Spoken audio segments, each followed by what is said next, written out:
Hi, folks. I'm Christian, and this is going to be our first episode here of Bushes and the Burgh Baseball Talk. Today, with me, I do have Zach, who's going to be our co host today. And just want to welcome him aboard on the show. Hey, Christian. Yeah, thanks so much for having me on. It's an absolute pleasure to be here. I love talking baseball with you anytime we get the chance to sit down and actually do it. Yeah, absolutely. So today, just going to be our first introduction episode. We are going to start off with a segment here. We're going to start by ranking our top 5 favorite baseball parks. So I'm going to start with how this is going to go. Basically, we're going to start at number 5. We're each going to say our fives, and then we're going to go obviously up the list from there. So I will hand it over to Zach to start with his his 5th favorite.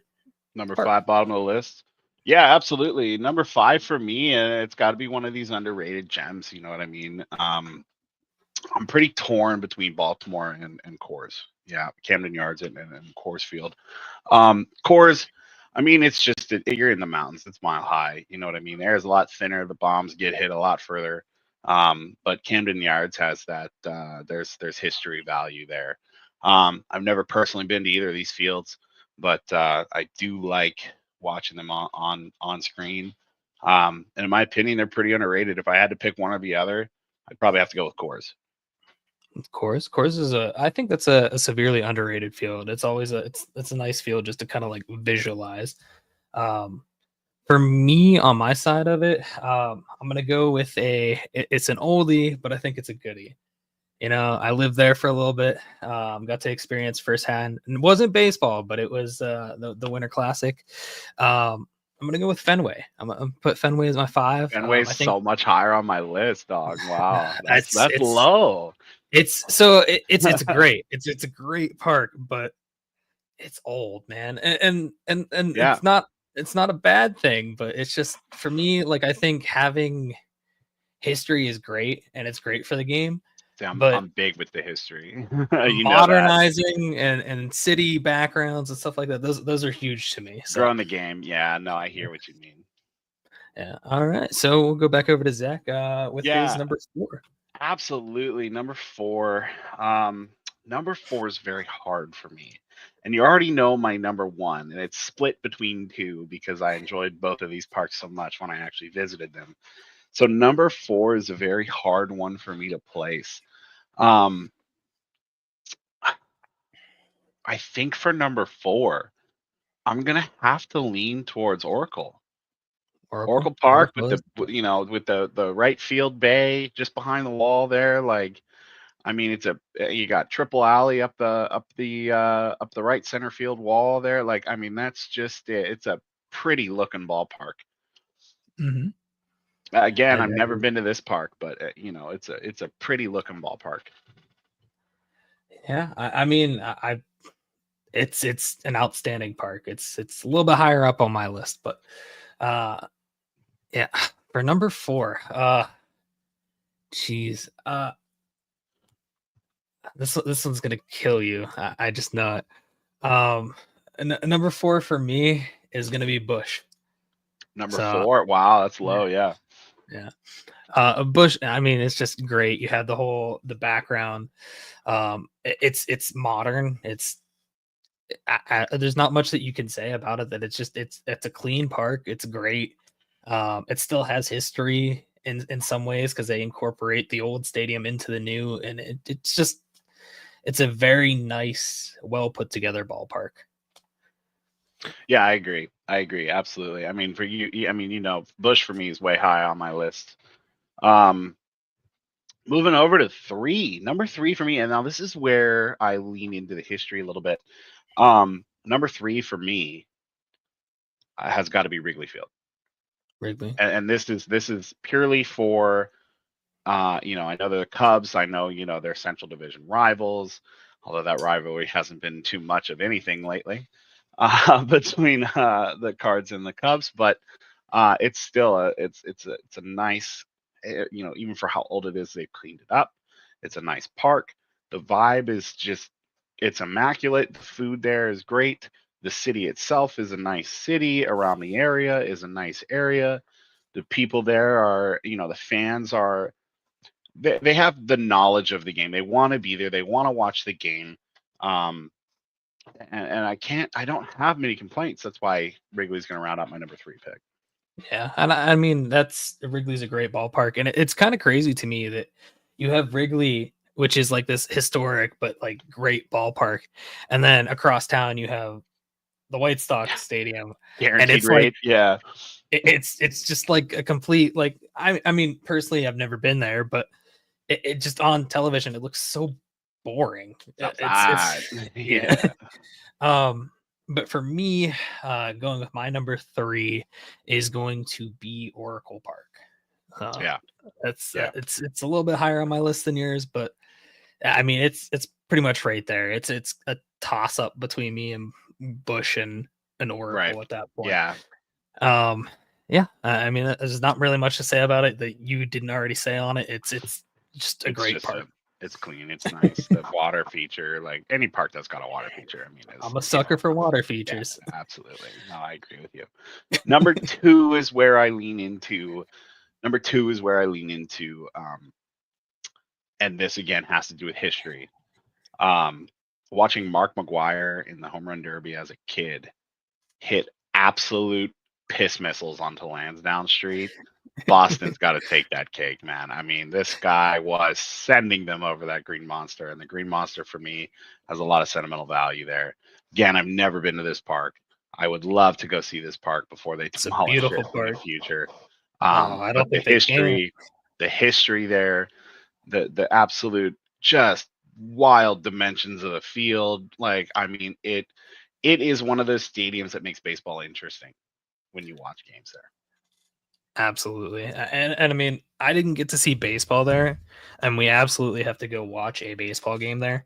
But just seeing the Winter Classic and Yeah. how well everything was organized, I mean, it's super organized and it's super well put together, and it's just cool. You walk in there and you just feel the atmosphere. It's just different. Absolutely. For me, my number 2 is going to be Camden Yards. Again, Camden? it's just a very well put together. The brick is just perfect. You got the little landing out there. It's just it's great. It's a great park, and I really can't say much more about it. It's just a great park. It's great.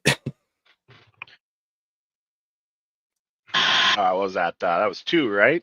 We're That was rolling 2.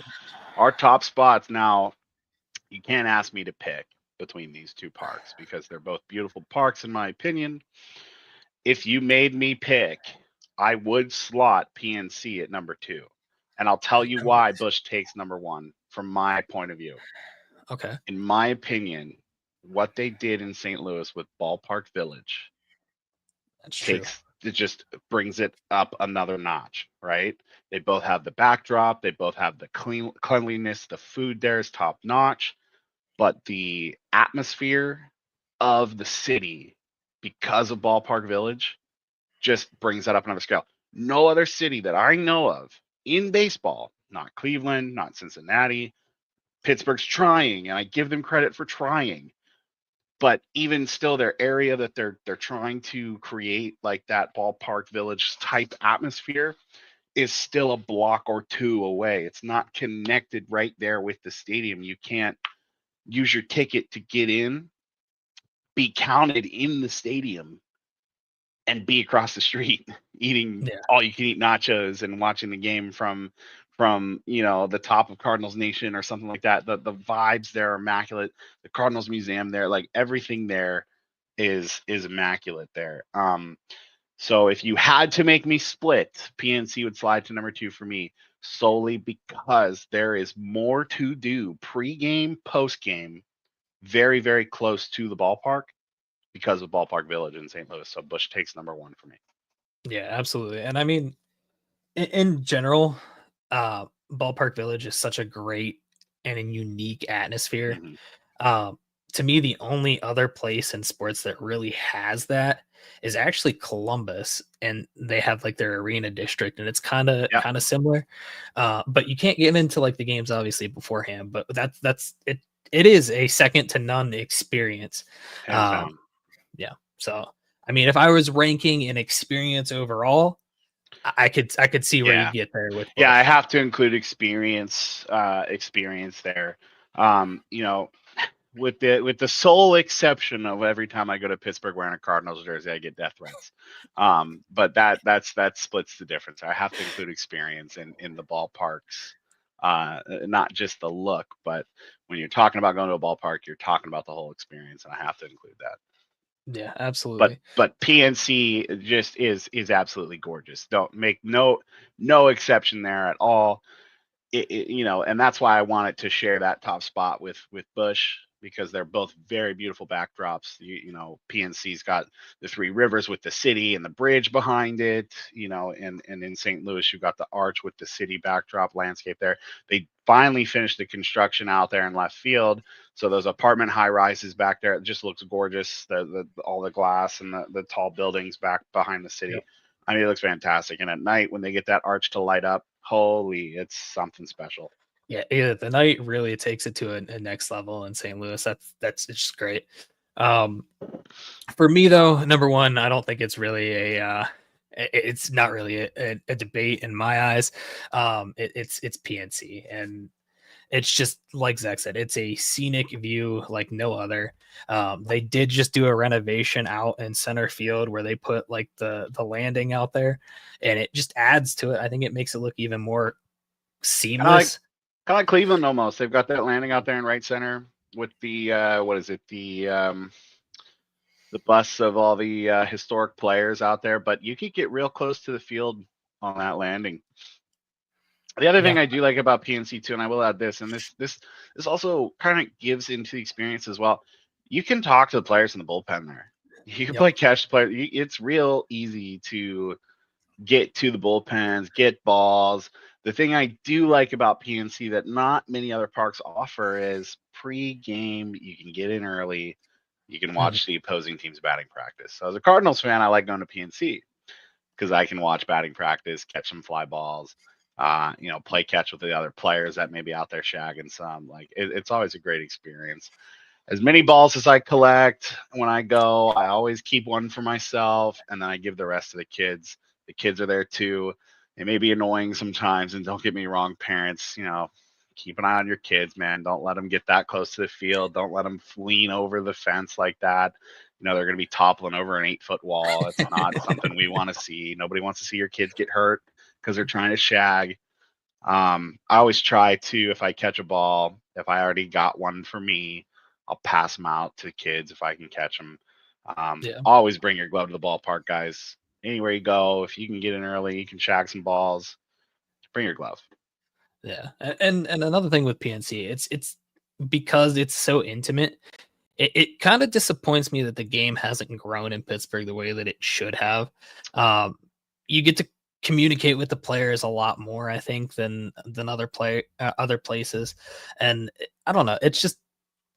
It's a more friendly environment, I think, as a whole, as from a player perspective. Now, I the totally agree. fans, I'll get into later. Yeah. That's a completely different aspect for me. Um, all right, but that wraps up the top five segment there.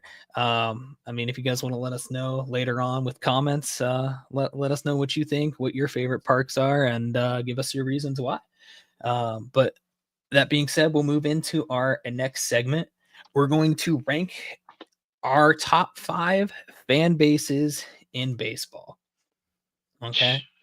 So Top we are five going to and bottom five, or top we're gonna do five? our top five, and then the next segment we'll rank our bottom five.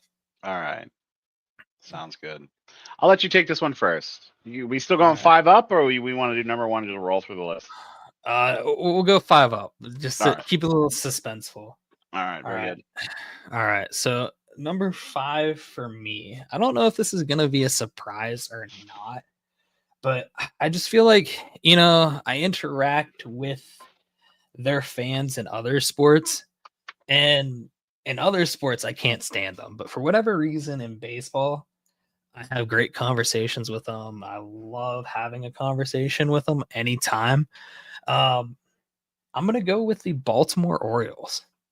I think they got a young team coming up now, and their fans are starting to get behind that team, and it's kind of fun to watch them rally around that team. So I mean, I think they're a top 5 fan base at this point in time for me. I'll send it back over to Zach there and see his fifth. Yeah, man, number 5 for me is always a tough one. It's always tough to rank those middle of the pack ones. You know what I mean? I'll tell you what. Let's go. This may come out. This may come out left field a little bit. Let's go number 5. Give me the A's. The Number A's. 5. Give Okay. me the A's.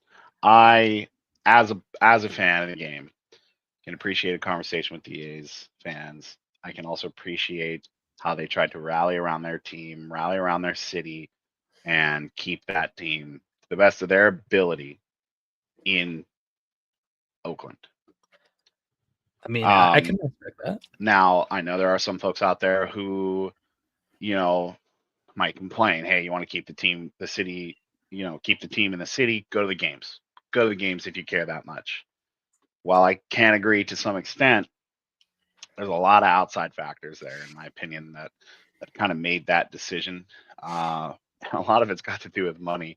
Regardless how many people are showing up to the games, they're making a ton of money, and it's got a lot of nothing to do with attendance. COVID year, teams still made money, and not a soul was in the stands. So please keep that in perspective when you're talking about the A's fans and how they've gotten their lives of baseball uprooted and moved out. So number 5, yeah, that's got to be where I start, is with Oakland. With Oakland. Okay.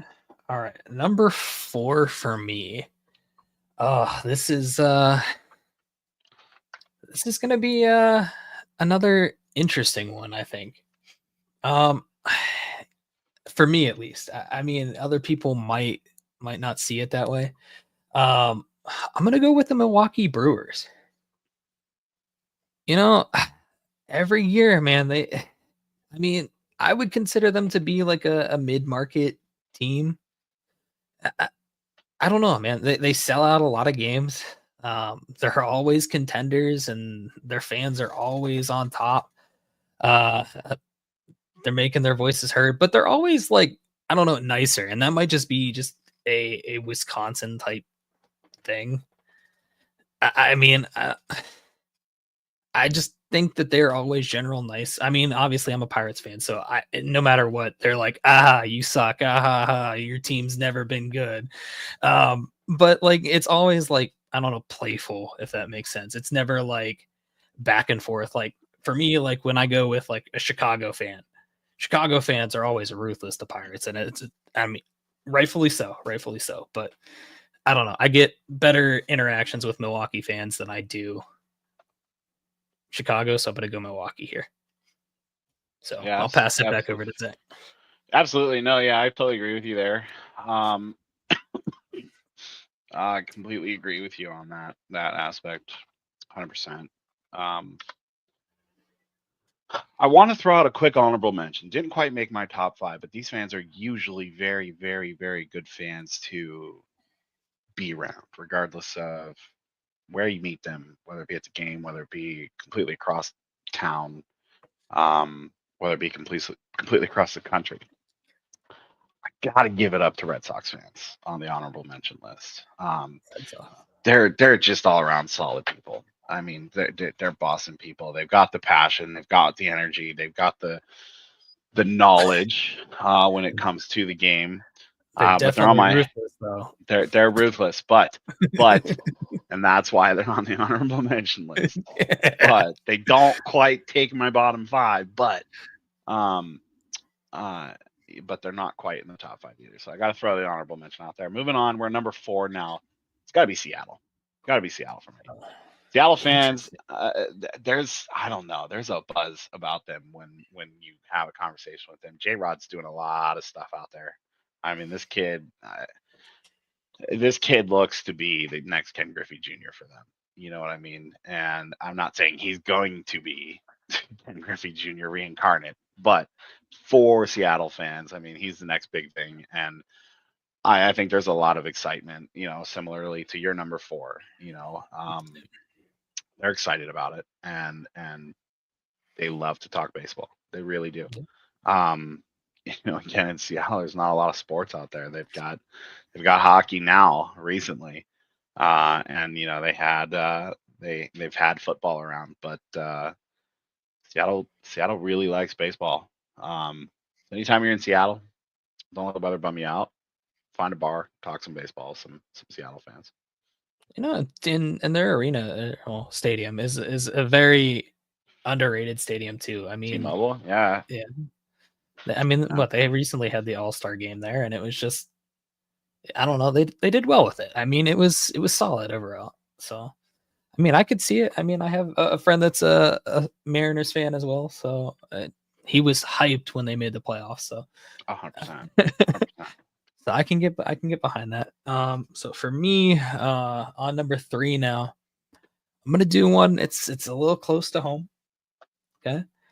Um, Definitely not a fan base that in all of their sports. Okay, they go through so much and have gone through so much that honestly, to me, when it gets to playoff time and their team makes the playoffs, it makes me a little excited, and I just have no love for this city whatsoever.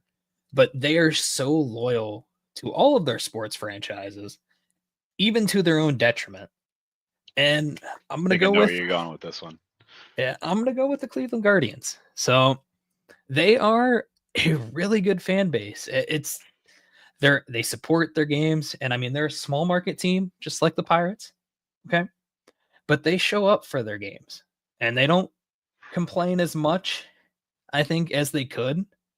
But I mean, recently they've been pretty solid. So I mean, they're a great fan base, and it's kind of nice to watch them in playoffs. And since Pirates never make the playoffs, it's kind of nice to have like a little side route. I'll never openly, publicly support Cleveland in any metric whatsoever, but they are a great fan base. Yeah, So no, and some it's kind of funny you bring that up too, because Guardians made my number three list as well. yeah. They. So for a lot of you that are unfamiliar, I'm a Cardinals fan, but I live in Cleveland. So I get to see on the daily, um, Guards fans and how packed the city gets every night for their games when they're home, especially against a rival, especially when they go to the playoffs. I mean, that 2016 playoff run for them was nothing short of magic.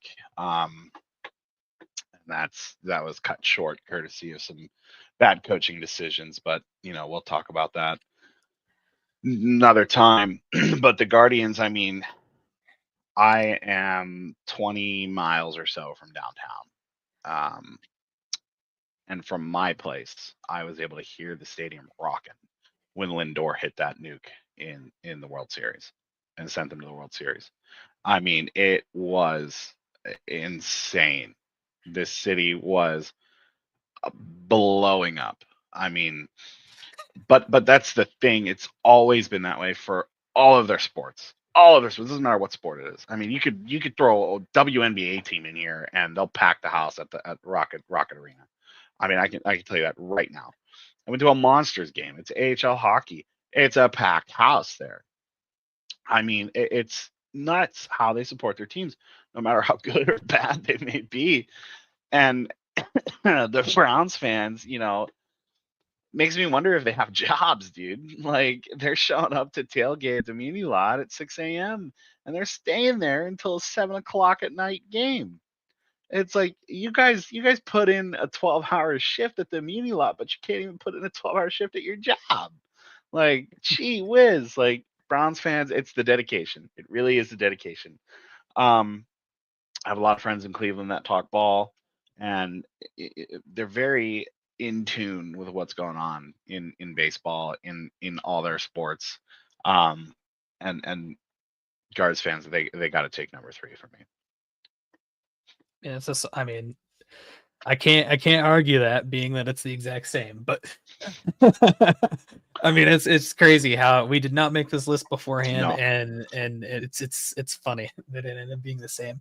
For me, for number 2, okay, this one is another one that for me is out of left field. Okay, don't get me wrong, they are a ruthless fan base. Okay, it's just a ruthless city in general. Um, Are you gonna say what I think you're gonna say? Go on, go on. yeah, but for me too, and this is going to give it away to Zach immediately. I do not like their star player. I do not like him at all. I know who it is. Um, I don't know why. but I like him to an extent, but also he goes over the top, and that's why I don't like him. Dude, he But hits yaks, bro. he does. The bombs are but nuts. yeah, I am gonna go with the Philadelphia Phillies. Okay, Top and 5, number 2. That's insane. yeah, their fans, I mean, there's nothing like Philadelphia fans. Okay, they are extremely ruthless, they are extremely rude, but they're unapologetic about it. And to me, it just makes it so much fun to watch them. And then obviously the recency success, just having them just like be in contention, and it's just fun to watch. I think they're just overall, it's a great atmosphere to watch, but it's just funny to watch their comments and stuff like that. It kind of makes me smile. And I know for a fact, especially after the Bryce Harper comments, they're going to gaslight me. But I'm here for it because I love Bryce Harper, dude. I don't understand what you don't like about Bryce, dude. The guy is electric. He is electric. He is, but all over the top. And we'll get here's into that why on I another think he's point. electric, dude. That grand slam in the bottom of the 9th inning against the Cubs, upper decky inside the foul pole, was insane. The guy is Mr. Clutch. He is electric. I don't understand how you can't like him. That's for another episode. We'll get into that another time. But Come for this man. Come for this man. Bryce Harper is the guy. I'll pass it back over to Zach for I think his. he is highly underrated. Number 2 for me is going to be controversial as well, especially because I'm a Cards fan. However, these fans, I mean, like I said when I was doing the stadium rankings, I mean they're solid. I got nothing else to say about them. They're just solid fans. They are passionate. They're true to the core, die-hard fans for their team, and I got to go with the Cubs. Cubs Okay. fans are, while we may be rivals, while we may do that, I could still sit down and have a beer with one of them, and have an honest to God conversation, an open one, an off the cuff, no holds barred, genuine conversation with a Cubs fan without fists flying. You know what I mean? And that's something that I can appreciate from any fan, and they're purely just solid. See, we can't have that conversation in Pittsburgh after the Kang injury. We can't. I'm sorry, Cubs fans were just terrible after that. That was that ruined the Pirates' chances, in my opinion, at a World Series. It was when they overslid into second base and ended Kang's season, and he was never the same player after that. So I can understand. Yeah, I can understand absolutely. But my experience with him has been pretty wholesome, to be honest with you. No, I mean, for me, going to number 1 here, I'm pretty sure we're gonna have the same number 1. You think so? Maybe. I mean, I've got an image I'm going to throw up on the screen to show why my pick for number 1 is number 1. So. Yeah, I mean, I'm pretty sure it's going to be the same one, but I'm gonna throw out my honorable mention here. Yeah, and the honorable mention, I'm just gonna say, because they are so supportive, even though when their team cheated and got caught, they still validate everything. And it's impressive. I mean, to be that supportive of a team that openly cheated. Yeah, I'll throw asterisks in the chat. I mean, is it cheating? Was it cheating? I mean, they changed up the whole entire with the pitch comm now, the way that signs and stuff get stolen and everything makes it harder. Can't wait for the next wiretap. And this is this is another conversation for another time. But like, stealing signs is part of the game. You know what I mean? But when you bring in that outside technology to do it, that's when you start to cross that line. Yeah. But yeah, I'm gonna put an honorable mention for Houston Astros. I mean, obviously they sell out. They sell like crazy amount of merch, super highly competitive. It's great atmospheres for games. I love the choo-choo train up on top of the tracks. Shout out Michael A. Taylor hitting one off of that last year. Albert Pujols hitting that stadium is still in fucking orbit, dude. Brad Lidge, Albert Pujols owns you. All right, but for my number one, and I'm not just saying this because Zach's here, it is the St. Louis Cardinals. And it's, to me, it's not even really close to a debate. So for comparison, Pittsburgh and St. Louis has about the same population. Cardinals fans attended 35,000 per game average, while Pittsburgh's barely cracking 20. They have a great atmosphere for games. That ballpark village is fantastic. Cardinals fans at games are so much nicer than I've experienced anywhere else. Maybe it's just because I'm a Pirates fan and they pity me. But every interaction that I've had with Cardinals fans is just awesome. So I'm going to pass it over to Zach. I'm pretty sure. Yep, it's the same. St. Louis, man. There it is. It's on your screen. What more do you need? The best fans. It's right there. Thank you to the best fans in baseball. It's the end of the 2022 season. Yep. It still rings true. I mean, huge. Attendance is huge. Now, you may talk about the seats being empty in this picture, but this picture was like a good 30 minutes after the game was over. And we lingered in the stadium. These are how many people linger in that stadium after the game to watch the conversations with the players, to, I mean, again, wish Yachty and Pujols appropriate send off. That weekend was amazing. And this weekend was the weekend we got to see 701. We timed it to go see Pujols hit 700, and that shitter hit 2 in LA, and we weren't counting on him getting 2 in LA. And we were there to see him hit 701 in St. Louis against Pittsburgh. And I mean, it was, the atmosphere is just electric. Period. It was. And even when Pujols isn't there, because we went a year later back to St. Louis to watch a game, the atmosphere was still electric. It was still insane. And to me, it's crazy because they're still selling out a 35,000 seat clip. And they were. And last year they were above 500. Bad.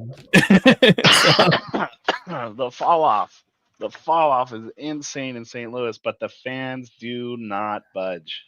They are the best fans involved, and that's just, I mean, it's uncontested in my opinion. And that's going to move us right into our next segment here, ranking the top 5 worst fan bases in baseball. Well, this is fucking easy for me. I got my top 5 list ready to go. I don't know. Mine might be a surprise to people. I don't know. Yeah, you want me to take this one? I'll let you start. All right, number 5 for me is Pittsburgh fans. Fuck yeah. Okay.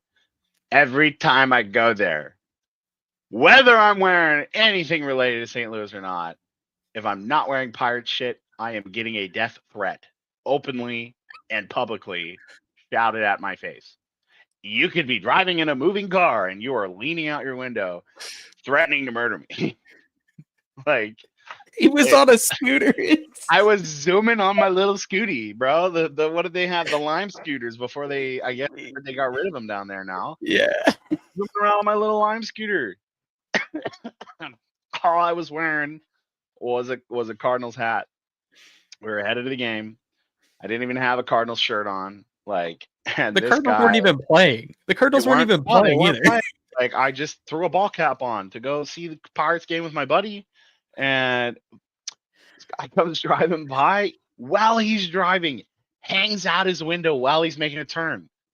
Now, this has to show how good the drivers in Pittsburgh are for them to be able to do this at the same time. Because I don't know how he made the turn while he was hanging out his fucking window to yell at me.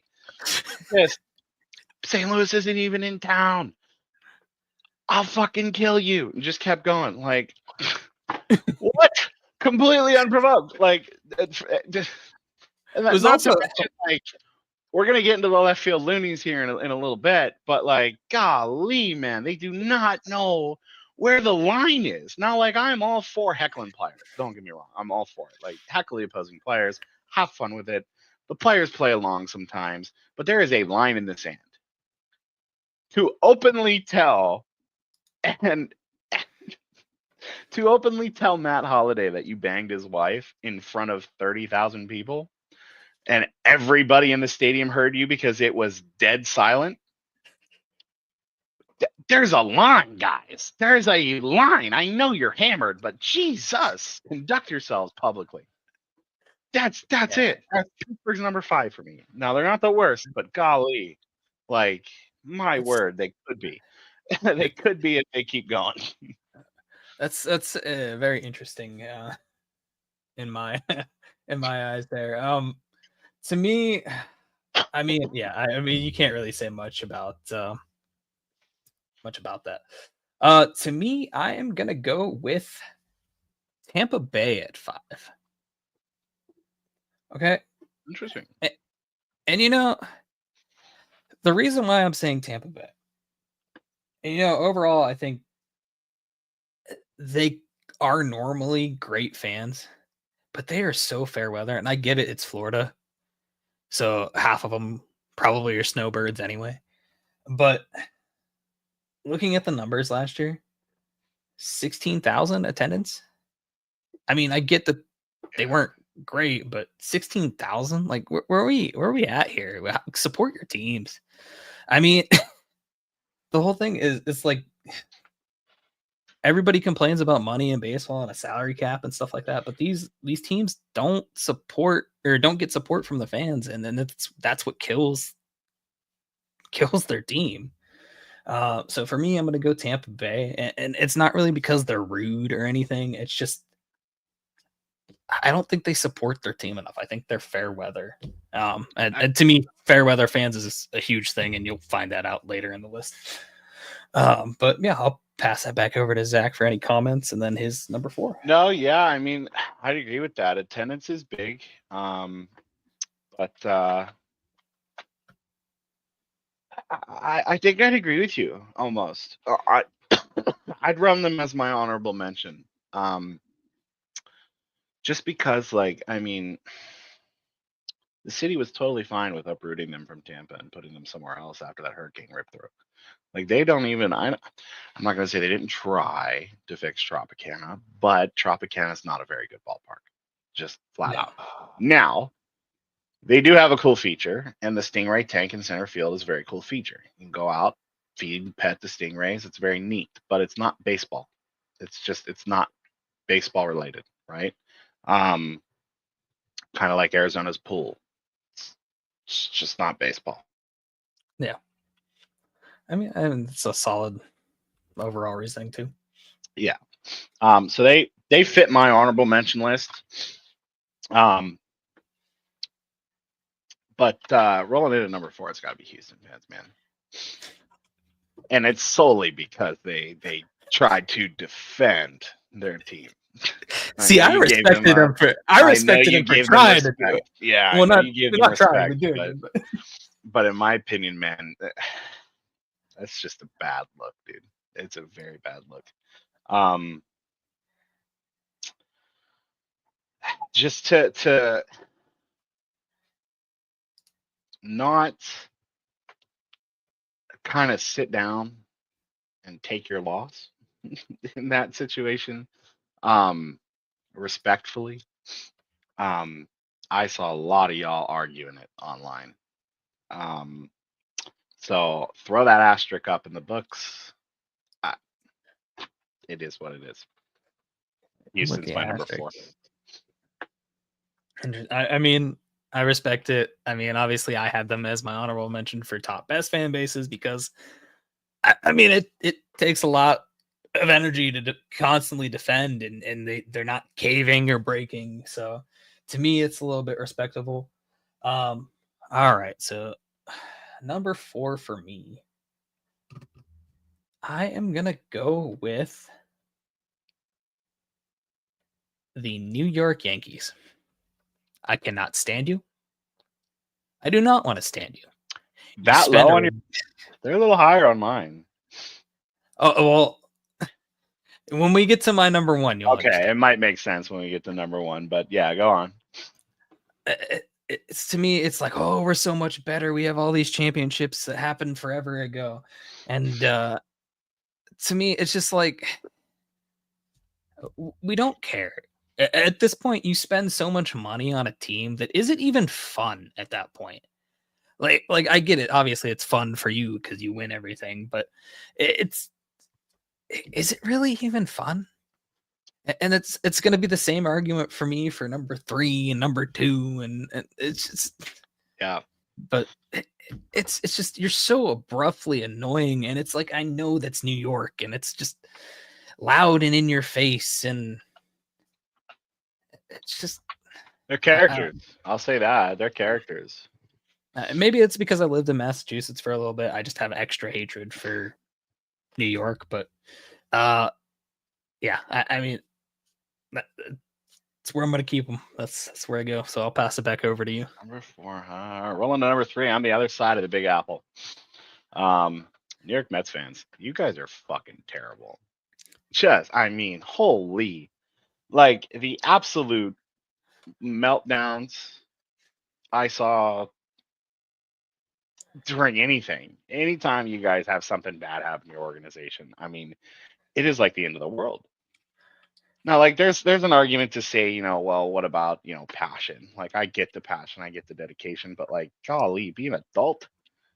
My God, don't take to Twitter and start cussing everything out and, threatening to riot and torch your city. This isn't hockey and we're not in Canada. Like Not the keep shot it of Vancouver right now. keep it respectful, you know what I mean?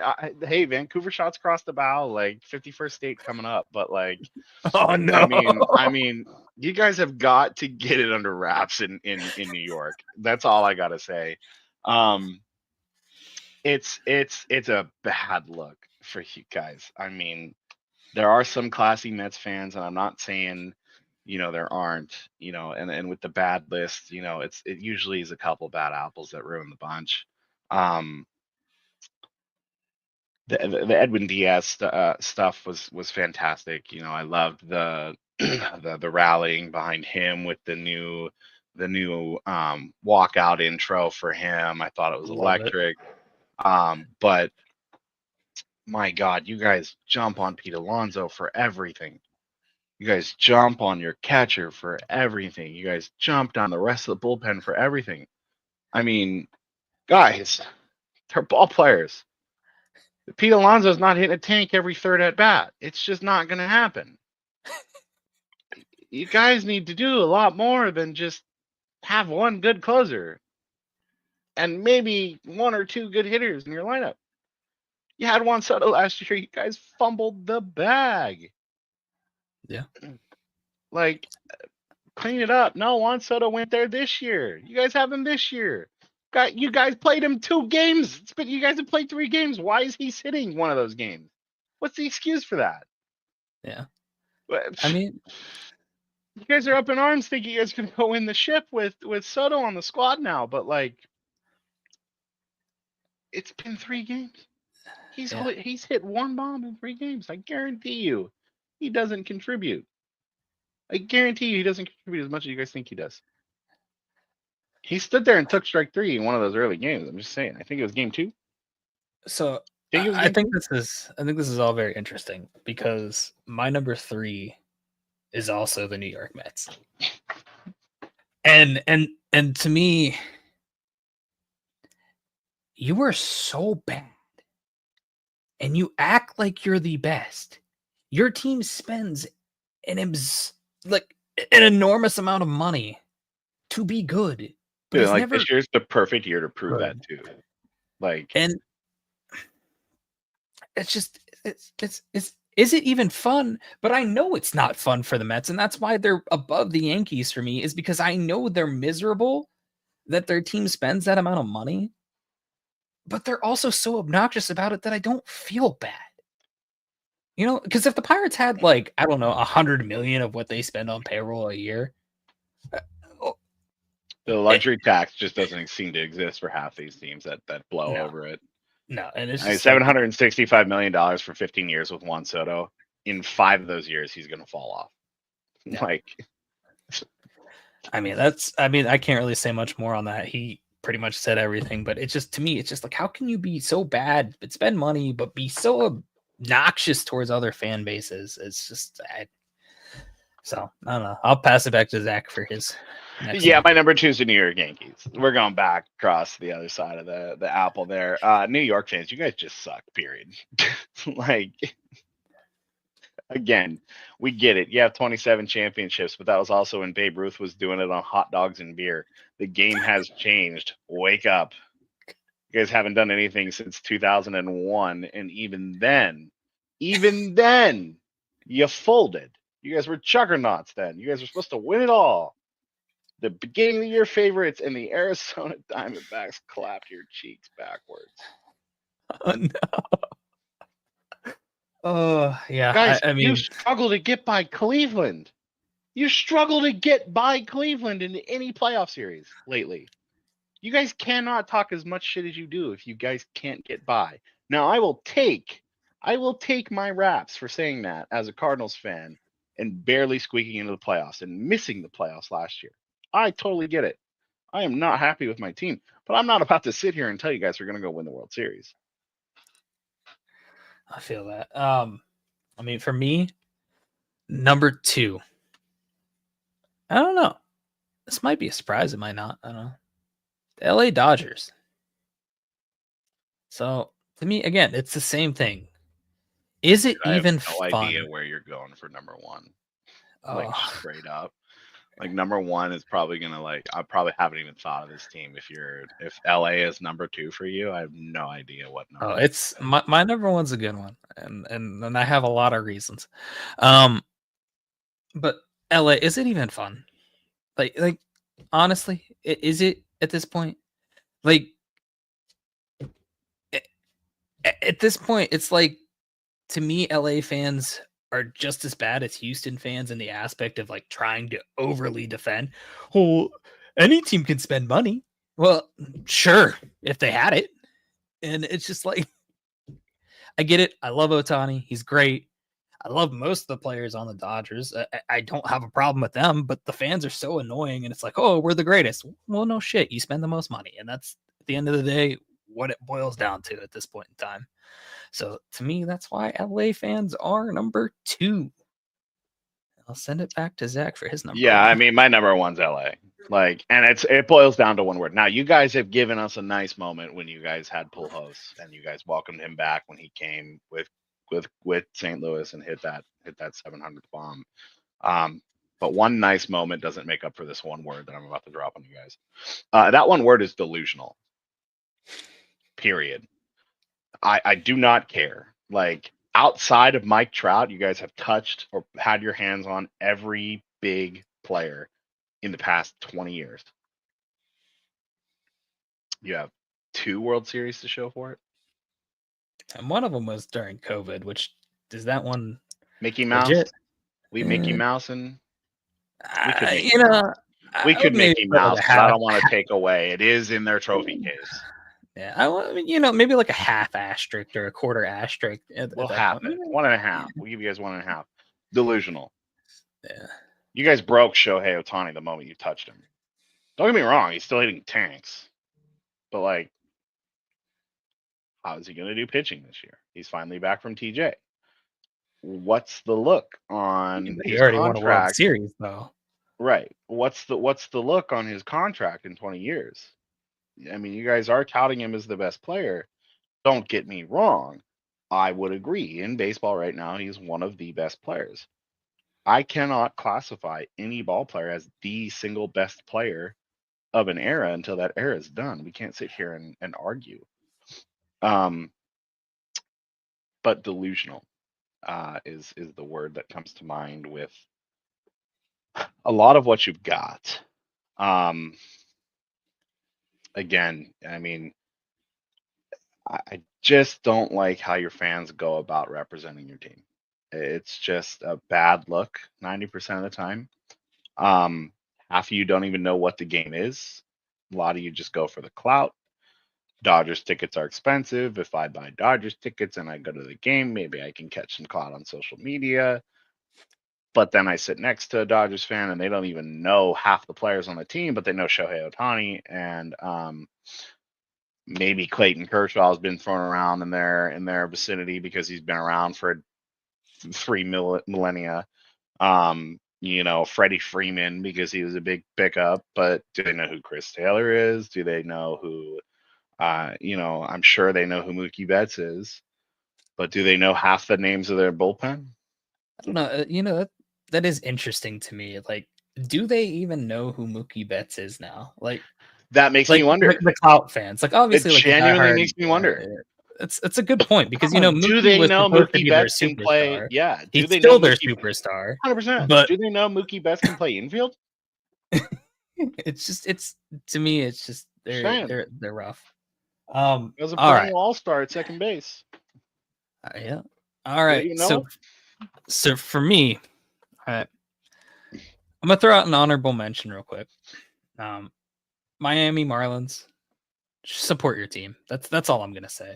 Like 13,000 in fans outside of Oakland, which Remind Oakland us. I get once they left. Um or once they were announced that they were leaving, I get that. And then they showed up obviously for like the last series. But Miami, it's you have a nice looking ballpark. I mean, even at opening day now, I don't know what the actual ticket sales were because I didn't pay attention to them, but just watching the Pirates play in Miami, uh, it didn't really look like it was sold out for opening day, and that's sad. I get that Miami's not great, but even as a Pirates fan, going back, most of the opening days have been pretty packed and have looked at least better than that. And we had some brutal teams, so I don't really want to hear it.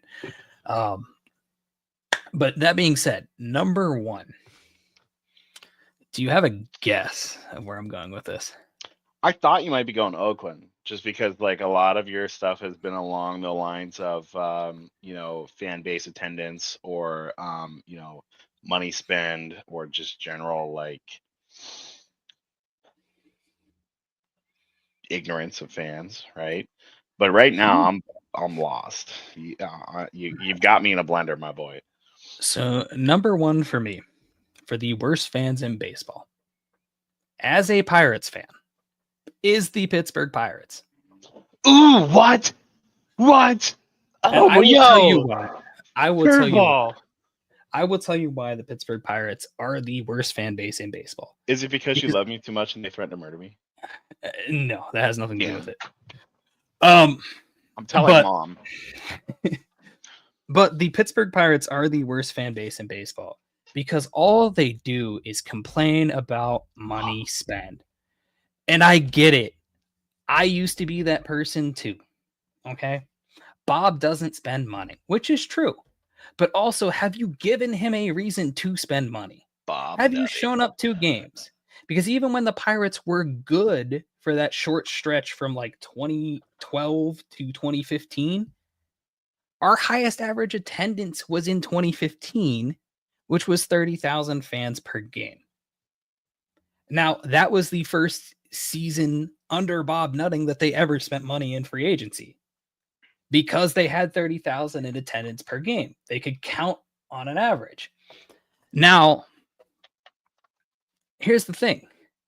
After Andrew McCutchen got traded, you guys stopped supporting, which full-heartedly get. Andrew McCutchen, my childhood hero. I get it. I was pissed off too. Brian Reynolds, though, pretty good, pretty exciting. That being said, all you do is complain about money spent, but you don't go to games. If you went to games, there'd be an argument about money spent. But you've effectively taken away your argument about money spent because you don't show up to games. There was a study that was reported recently that the Pirates lost $2 million in profit last year. So, what money did you want them to spend? There wasn't any money. They signed Brian Reynolds. They signed Mitch Keller. They signed Key Brian Hayes, although that's looking like a iffy signing at this point. I hope he comes back this year. I do like Key Brian a lot. He's invested money into the team, and you respond by going, it's not enough. It's not enough. It's not enough. Last year, he went out and spent money on Aroldis Chapman, $10 million. People complained that it was too much to spend on Aroldis Chapman. Chapman had a pretty good year overall, but all you did is complain about who they signed, what they signed. This offseason, they made a trade for Spencer Horwitz and moved out Luis Ortiz.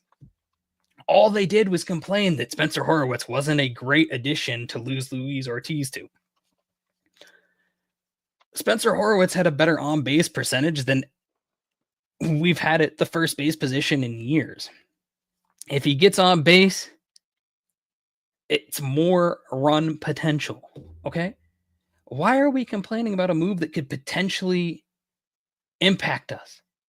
Did you think they were going to go out and sign Juan Soto? Like, maybe if they had an average attendance of St. Louis, again, same population size as Pittsburgh, their fans go to games even when they aren't doing very well. So why all of a sudden are we, woe is us as Pirates fans? Because to me, looking at myself included, we're the problem. We are the sole problem why the Pittsburgh Pirates do not spend money. And to be completely honest, it's unapologetic in my opinion that I think Pirates fans are the worst and oftentimes most uneducated baseball fans because they don't go to games to understand the game. So, and again, that includes myself in this matter as well. So I'm not putting all the blame on all the Pirates fans, but it's pretty bad and it just needs to get better. If you want them to spend money, show up to games. If you want to protest at games, do that. Because then there will be money for them to spend. And this whole, the Pirates are $1 billion franchise. Yes, they're $1 billion asset. It's not liquid cash that they have to spend.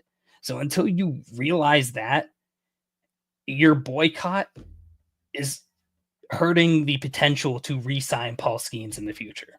So if you want Paul Skeens around, go protest at games. Make a difference there than outside of it like an idiot. All right. Thoughts on that? Well, I agree with you. I mean, anytime we talk about Pirates baseball, I mean, everything you've discussed regarding those particulars, I mean, you're usually not far off. If I'm being honest with you, in my opinion. Yeah, I mean, I think it's time we move forward. We're pushing the hour mark here. We've got a couple points left to talk about, and we thought we wouldn't get to an hour. I didn't think we would make it past 30 minutes, to be completely honest. I thought we had a short content scheduled today. But we are going to move on to the next section. We are going to do our way too early World Series prediction. Yeah, for me, this is a pretty simple one for me. I really, really like Baltimore this year. Okay. I think Adley's starting to really find his sound and his footing as a now he's a third year veteran now. Gunnar Henderson again too, starting to kind of get saddled in. Jackson Holliday's been pulled up and he's ready to go and he looks really good to start the year.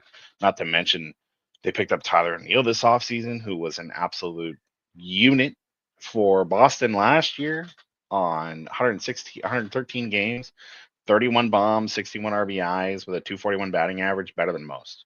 Opening day home run hero.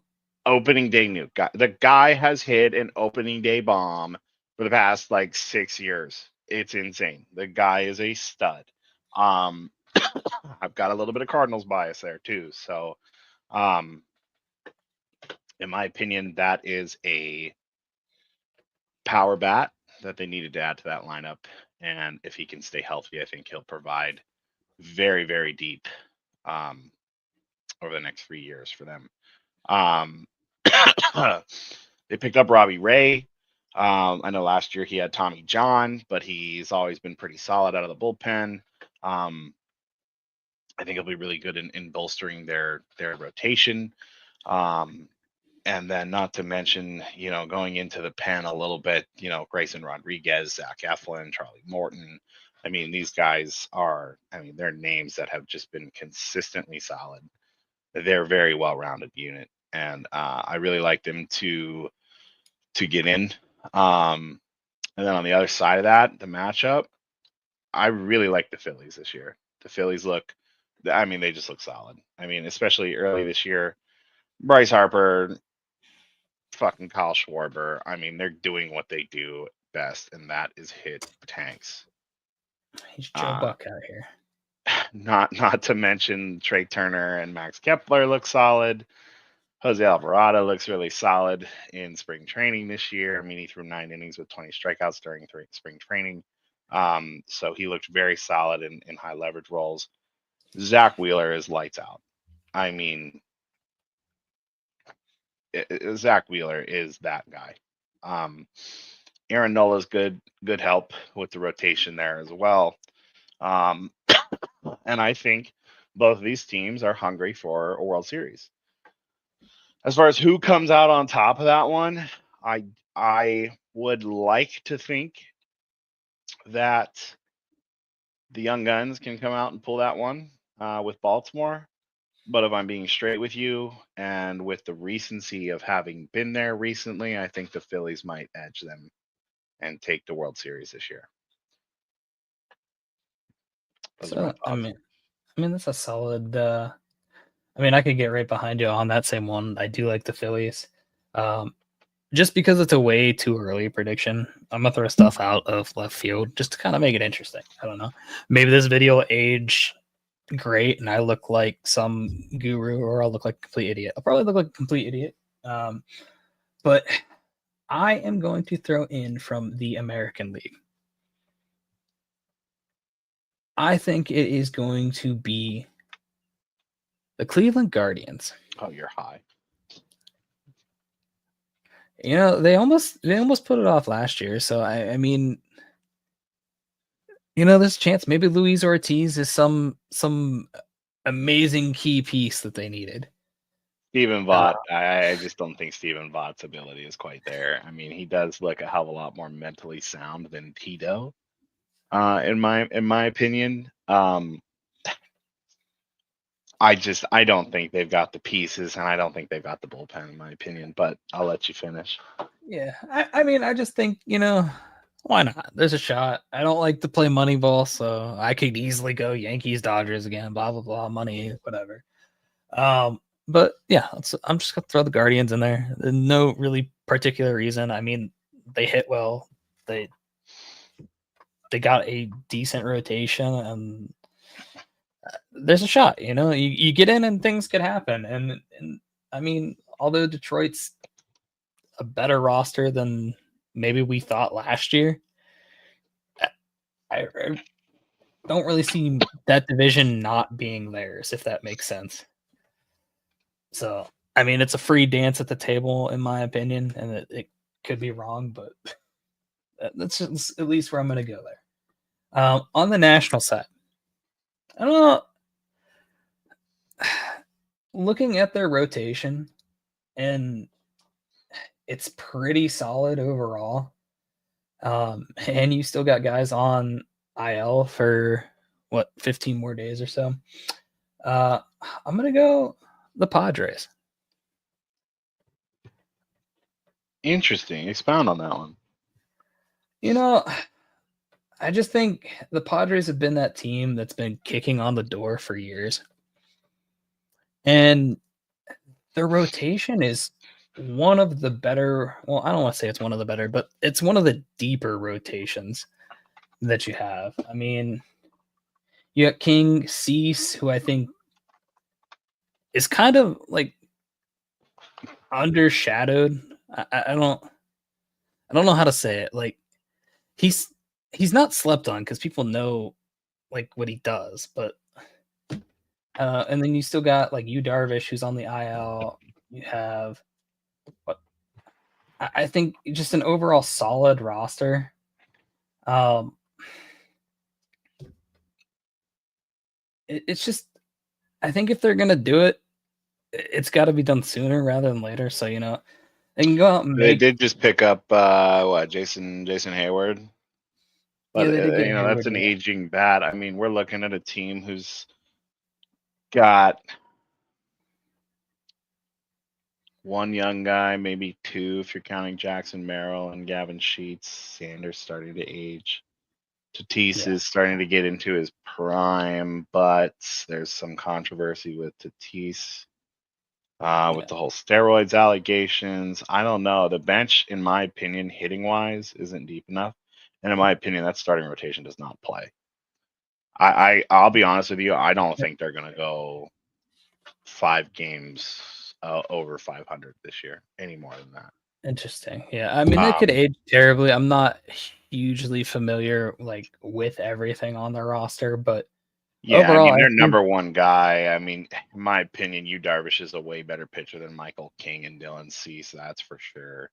Um, Cease has his moments though, and I don't know if he could get hot this year. I think I don't know. I just for some reason, I feel like it's a team that's slept on, and it's overshadowed obviously because LA is in that division. That they're just going to be LA is going to be a powerhouse, and there's no way to say that. But I don't know. As a wild card team, maybe they can sneak in and I don't know, catch that.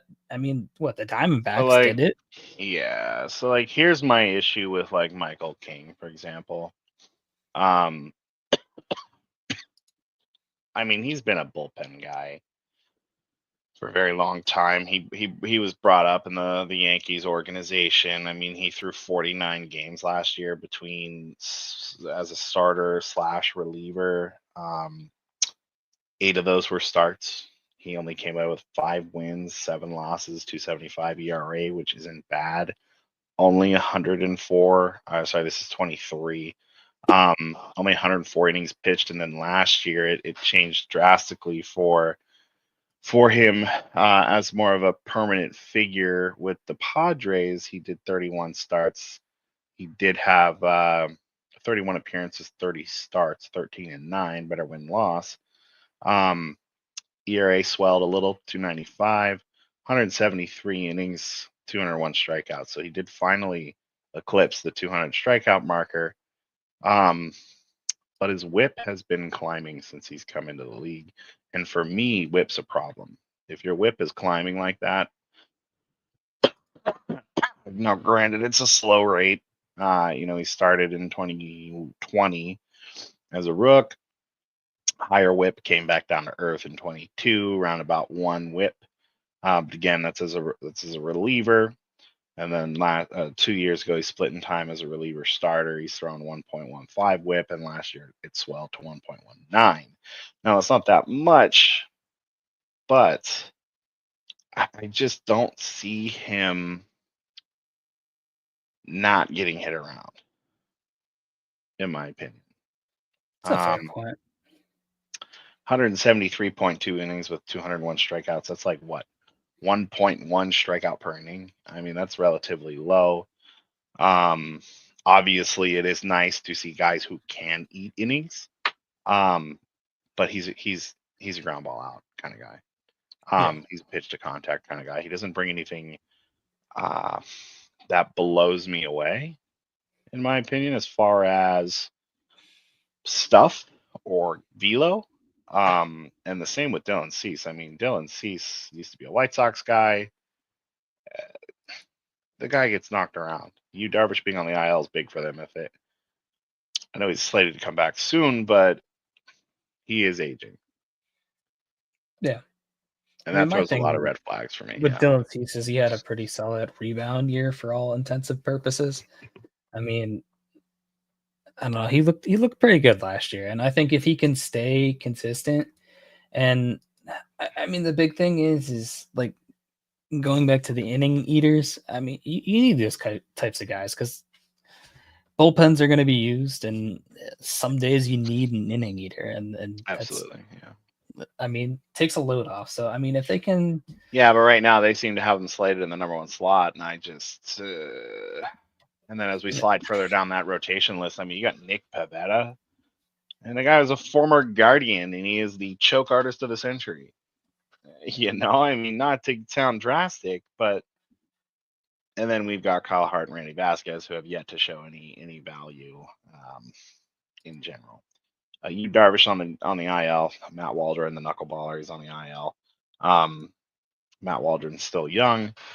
He's got something to prove. Their only bright spot, really, in my opinion, is Robert Suarez out of the bullpen as closer. And maybe Wandy Peralta. I mean, overall, Estrada was solid. Estrada was solid last year. I'm yeah. looking a little further down the stat list here, but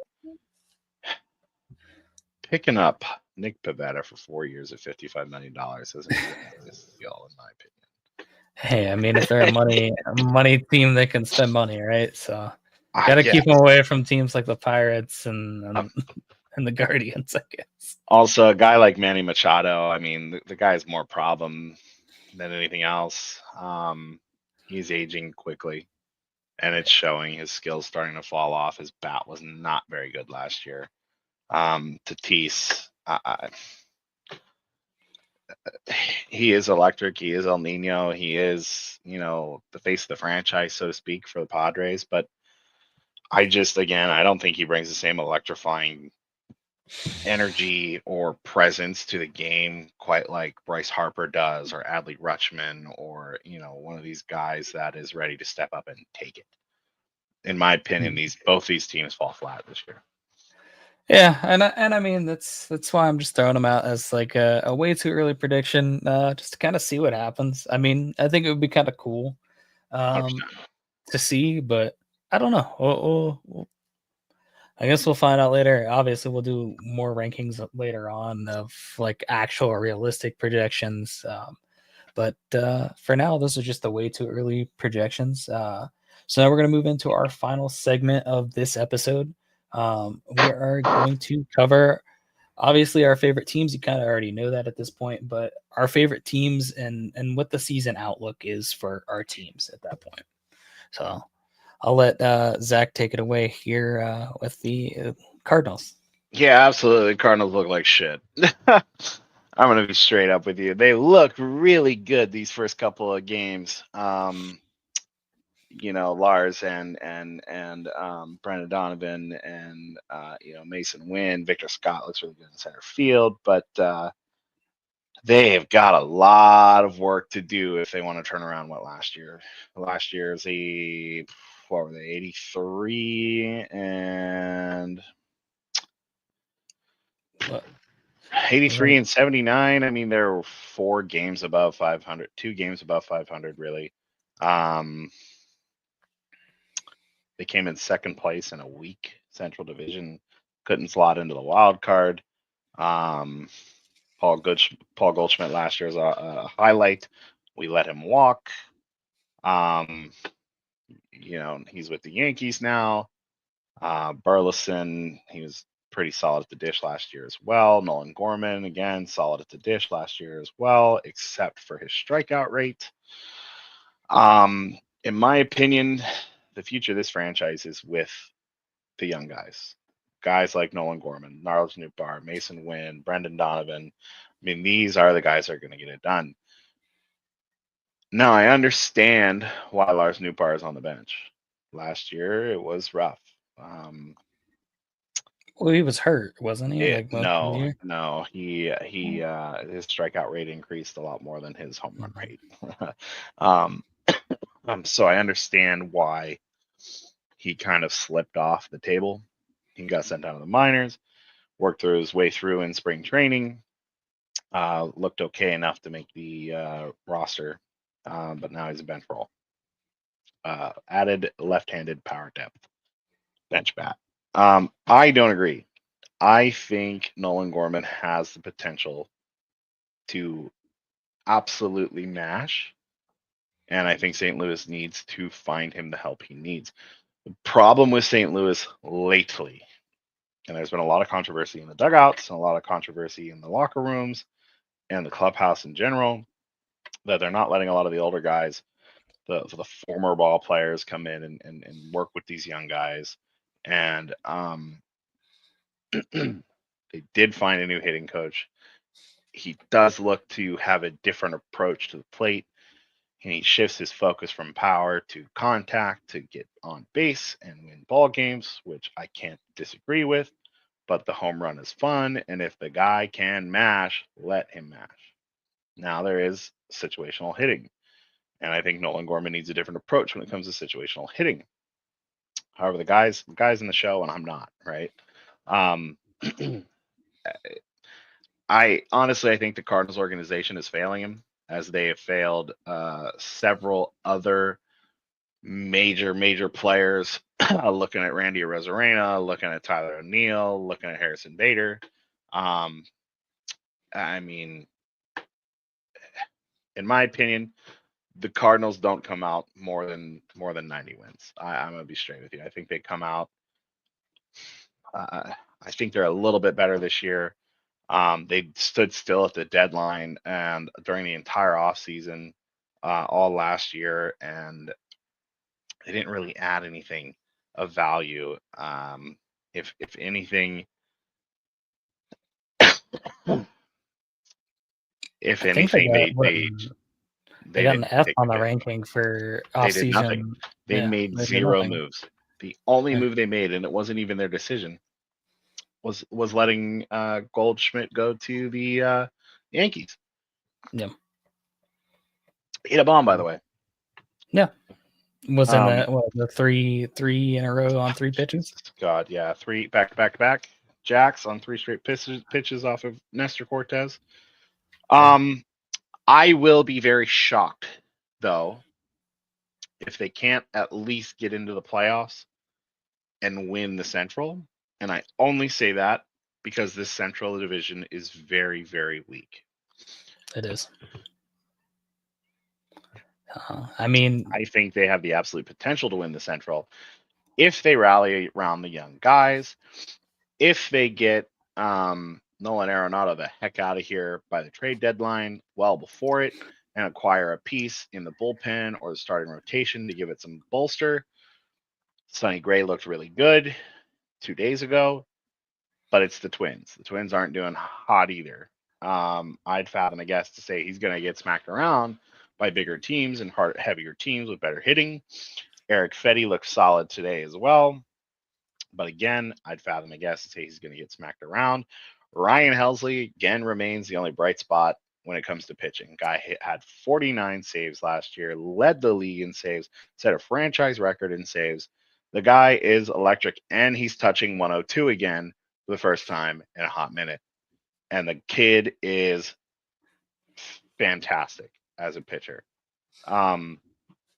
If they do not get that man some help, we are not going to win a lot of ball games. That's all I got to say.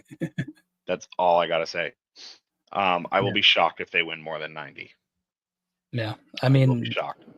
90 would be a stretch in my opinion too for them, but I don't know. I mean, crazier things have happened. Yeah, I'm going 90 and 72 or less. I think they'll squeak into the playoffs because they get the Mickey Mouse Central win there. The Cubs look like ass. The Reds look like ass. The Pirates are iffy this year. Who else? Milwaukee's getting fried. I mean, Milwaukee lost a lot in the offseason this year. They lost a lot, and I think it was underrated how much they lost. And don't get me wrong, they're still a great team, but and they're probably still going to be the one that competes with the Cardinals for the division, maybe with the Cubs. I don't see the Cubs doing it. They lost Belly. Belly went to the Yankees too. Yeah. I mean, the Reds lost Jonathan India. He was our killer last year. He killed us so many times. stud. He- Guy's a stud. He's a he central was an division NAL rival. Central killer. Yeah, I mean the guy is a stud. He's with Kansas City now. Yeah, I don't see a lot. A lot of declined options. Declined $12 million club options for Kyle Gibson and Lance Lynn. Obviously not coming back. They're shifting to the younger arms. Made one trade after the season started and acquired Michael Hellman for the Twins. Dropped him down to the minors.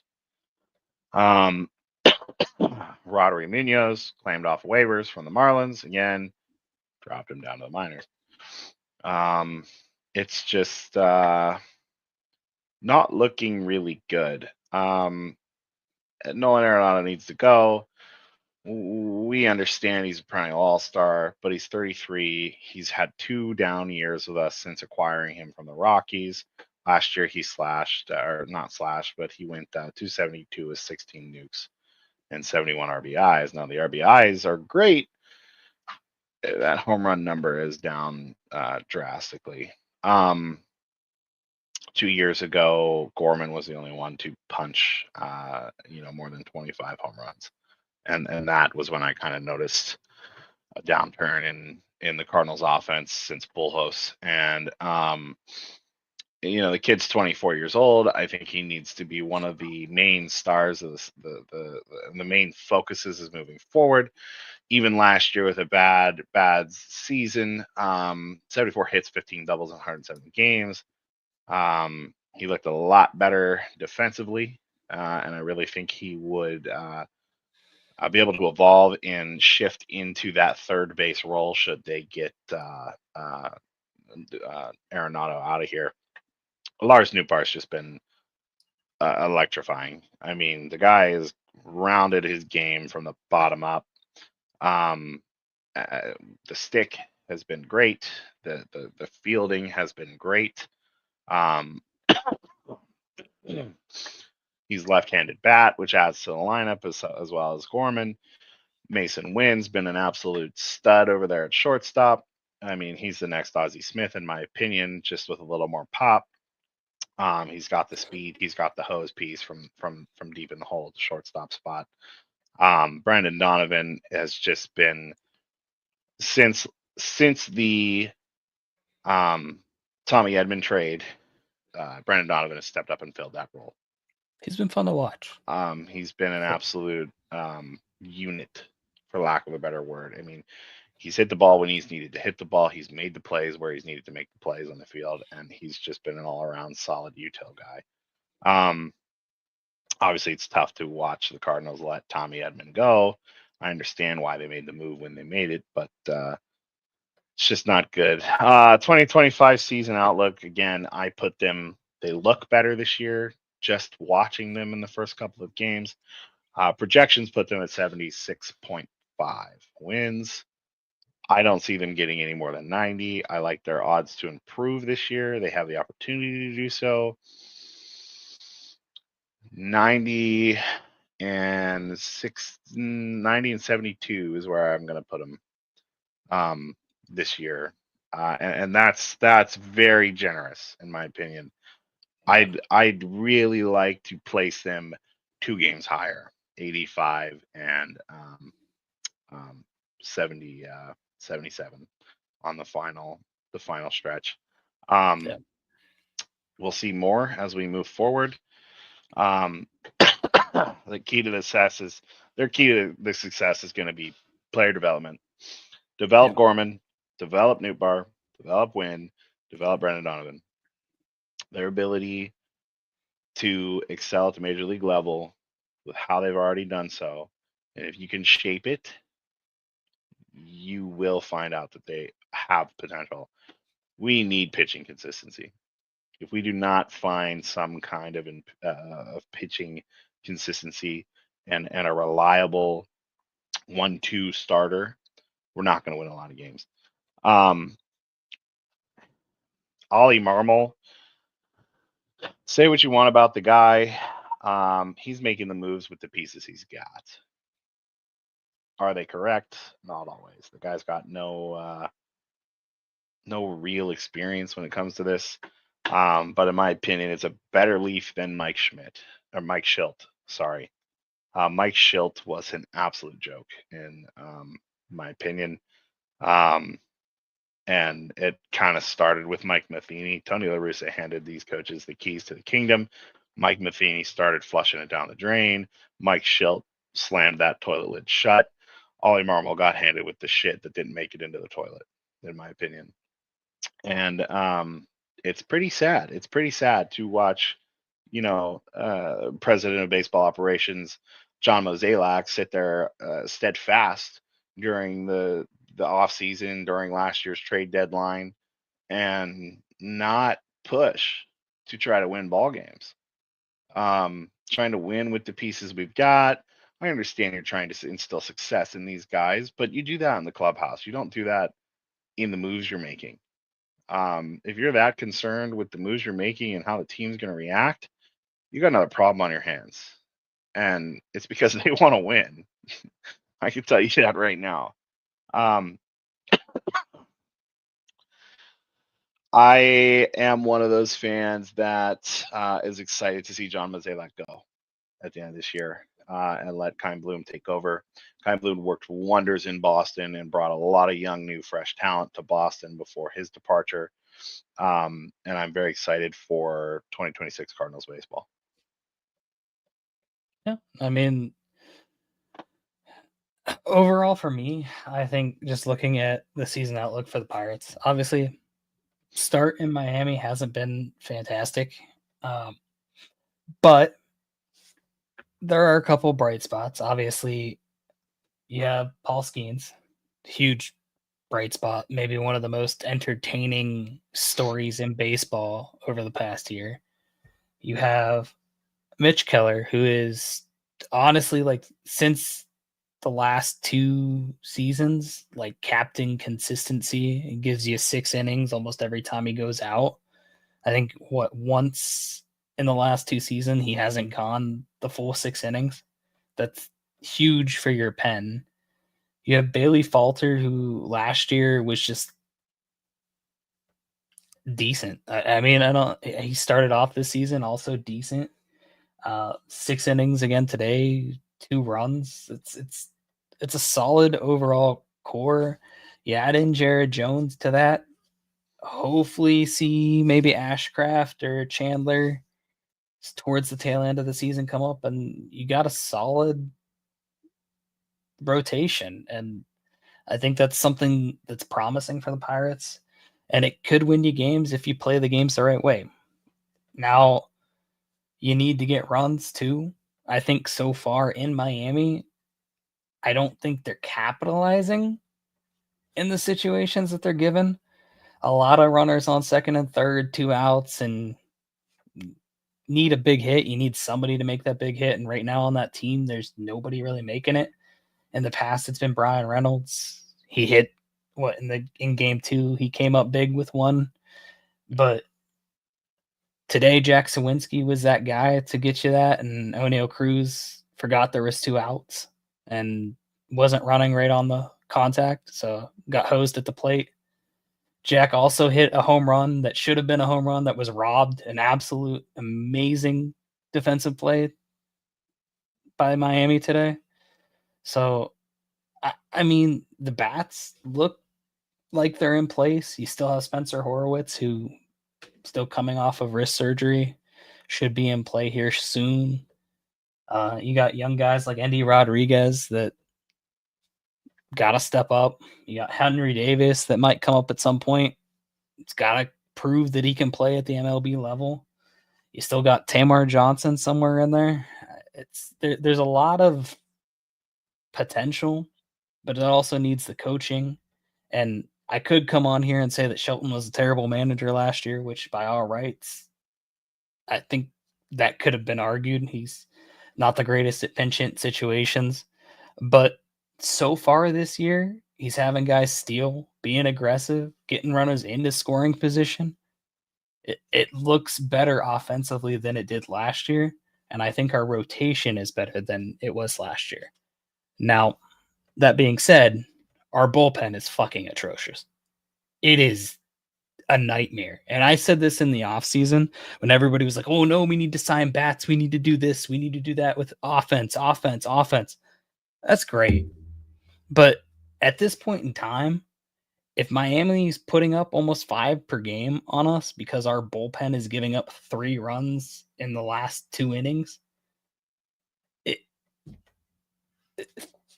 offense wouldn't be enough. It's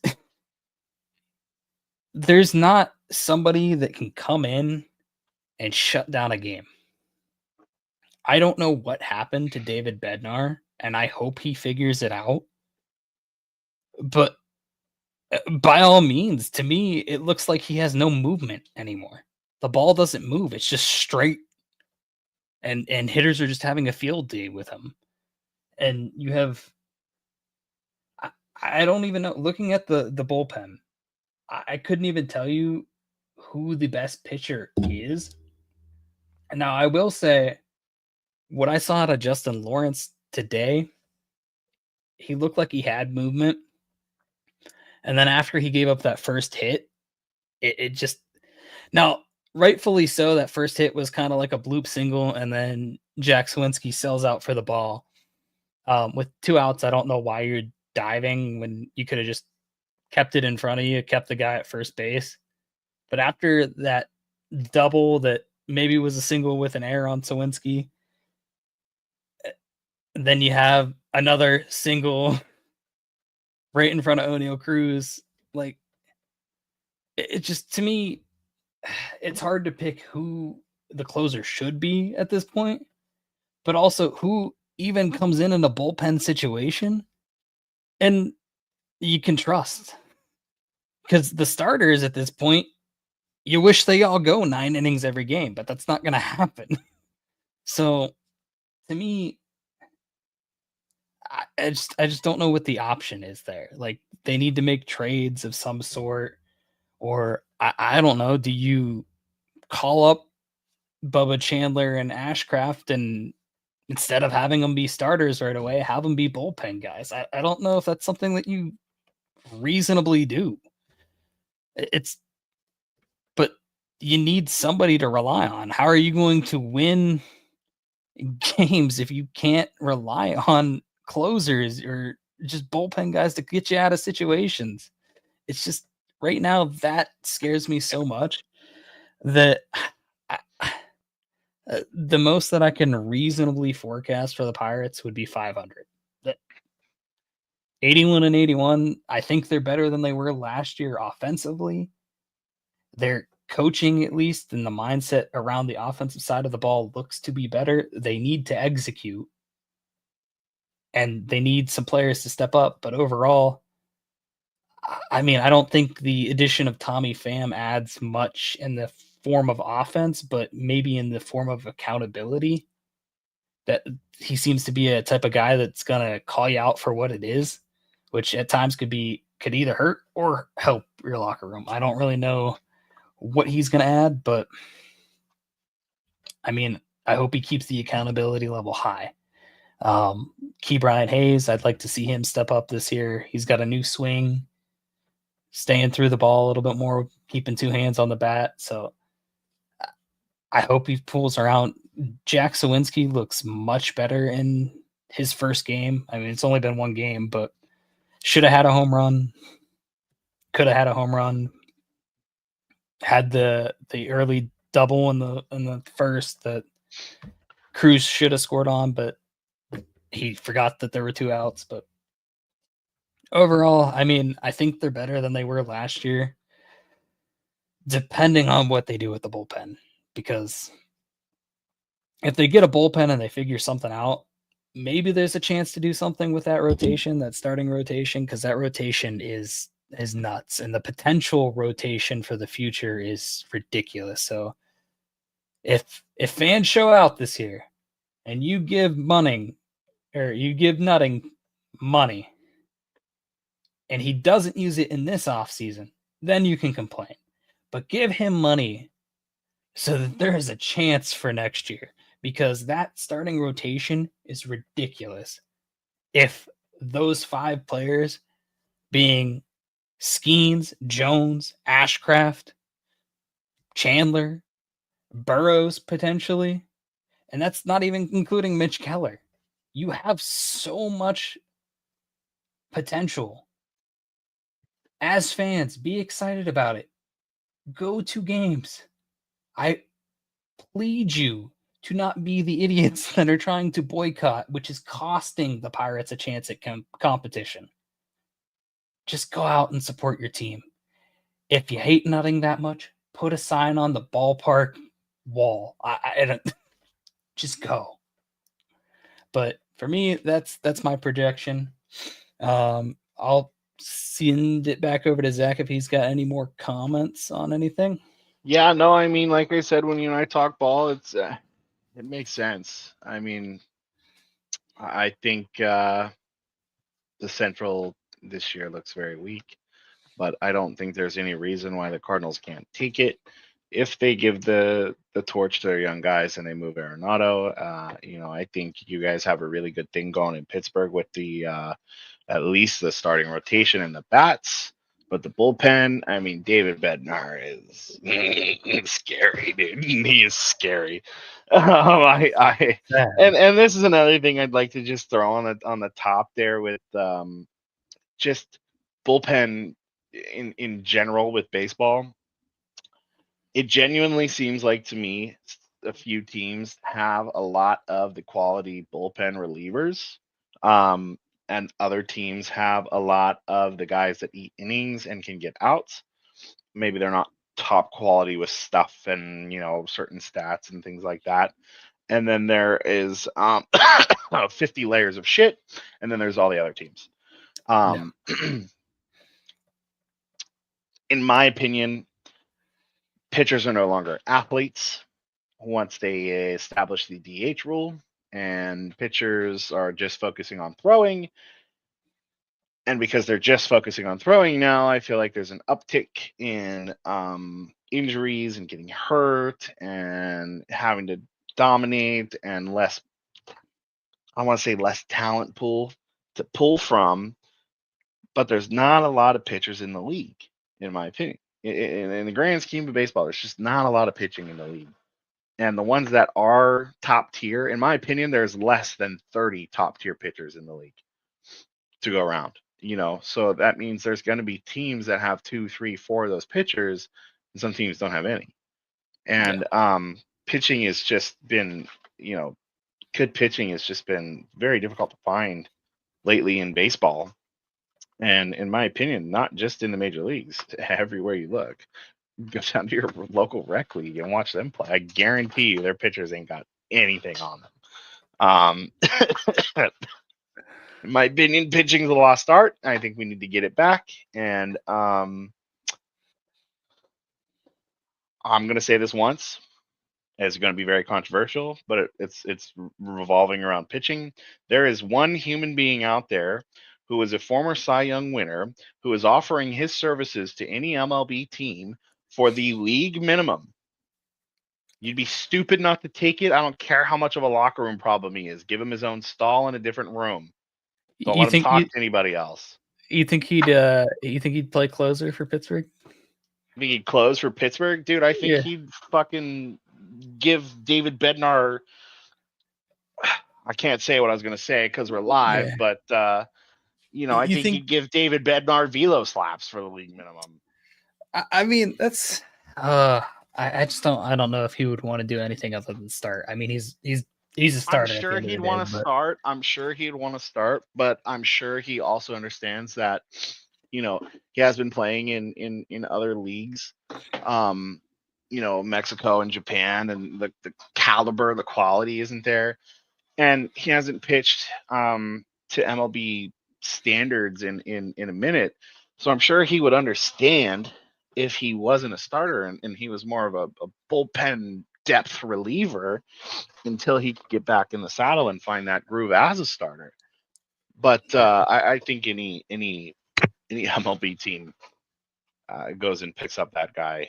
I think it's going to be a big pickup. I understand the MLB's commissioner and the league politics are in place, but Jesus Christ, guys, you guys have a pitching shortage and you're blackballing one pitcher. You didn't even do anything wrong. Yeah, I'll leave it where it is. Yeah, I think we got to expand on that on another episode for sure. But I mean, that's pretty much it for this episode, guys. I just want to thank Zach for joining us. It's a lot of fun, and I look forward to many more of these, and hopefully we'll get more guests on here. But just stay tuned with us. Just make sure you click that follow button, subscribe button, wherever platform that you're on. We will keep you in touch and let you know when we go live again. Probably do some power rankings at some point, just random conversations. If there's any topics that you want to cover, go ahead and leave comments and we'll put them in episodes.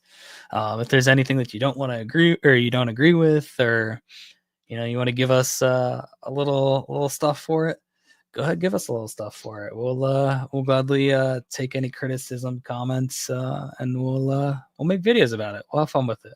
So look forward to catching people around. Yeah, you guys can catch me on Twitter at Amateur Clutch. You guys can catch me on Instagram the same. It's AMATORE Clutch. Go ahead and follow me on there. You guys are more than welcome to DM me anytime. I know my stuff's private, but you can you can find it. You can shoot me DM. I usually answer it if it looks real. Half the DMs I get on Instagram and Twitter are spam anymore. So absolutely love to talk to you guys. You guys want to come on the show, hit me up, hit us up. Yeah, what are we thinking? Next week or next month, or how do we want to lay this out? You know what we could do? Let's do it next week, and we'll just do like an opening day Have a weekly wrap around. Recap. Yeah. Yeah. Awesome. All right, guys. Well, thanks for tuning in to the first episode.